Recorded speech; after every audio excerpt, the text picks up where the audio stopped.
Bruh was cooking. Americans do not deserve to be governed by deeply weird, nauseously woke people who hate George Washington, Thomas Jefferson, Abraham Lincoln, Dr. Zeus, and Mr. Potato Head, who hyperventilate on their yoga mats if you use the wrong pronoun,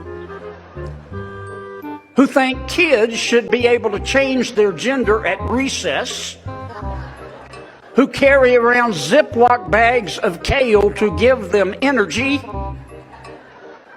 and who think they are better than us. By the way, to me, kale tastes like I'd rather be fat.